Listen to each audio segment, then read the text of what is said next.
Hello दोस्तों, नमस्ते। कैसे हो आप सब? उम्मीद करते हैं आप सब अच्छे होंगे और हमारा चैनल में आपका स्वागत है। मेरा नाम बिपिन तामुली है और रोजाना नया कहानी देखने के लिए सब्सक्राइब कीजिए बिपिन्स ब्लॉग्स चैनल को। तो आइए आज हम लोग देखेंगे उस भूखा राजा और गरीब किसान की कहानी। एक बार एक राजा भेष बदलकर रात में नगर का भ्रमण कर रहा था। अचानक वर्षा होने लगी।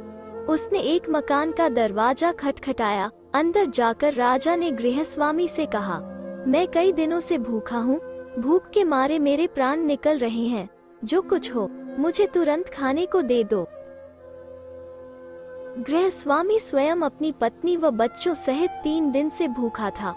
घर में अन्न का एक दाना तक न था। वो बड़े धर्म संकट में पड़ गया। उसे समझ नहीं आ रहा था कि वो अपने भूखे अतिथि को कहां से भोजन कराए। तभी उसके मन में एक विचार आया। वो घर से बाहर निकला और घर के सामने एक दुकान से 2 मुट्ठी चावल चुरा लाया। उस गृहस्वामी ने अपनी पत्नी से उन चावल को पकाकर उन्हें अतिथि को खिलाने के लिए कहा। अगले दिन दुकानदार ने राजा से पड़ोसी की शिकायत की और कहा कि उसने दुकान से चावल चुराए हैं। राजा ने तत्काल उस व्यक्ति को बुलवाया और चावलों की चोरी के बारे में पूछा। उस व्यक्ति ने अपना अपराध स्वीकार करते हुए बीती रात की पूरी घटना सुना दी। हाथ जोड़कर कहा, महाराज, मेरा स्वयं का परिवार 3 दिन से भूखा था।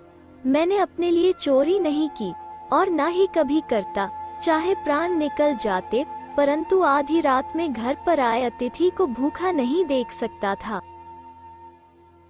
राजा यह सुनकर बहुत दुखी हुआ।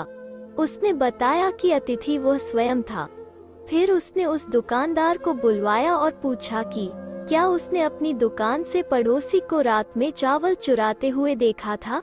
दुकानदार के हाँ कहने पर राजा ने कहा, इस घटना के लिए प्रथम दोषी मैं स्वयं हूँ। दूसरा दोषी दुकानदार है, जिसने रात में पड़ोसी को चावल चुराते देख लिया, परंतु 3 दिन तक पड़ोसी को परिवार सहित भूखा रहते नहीं देखा।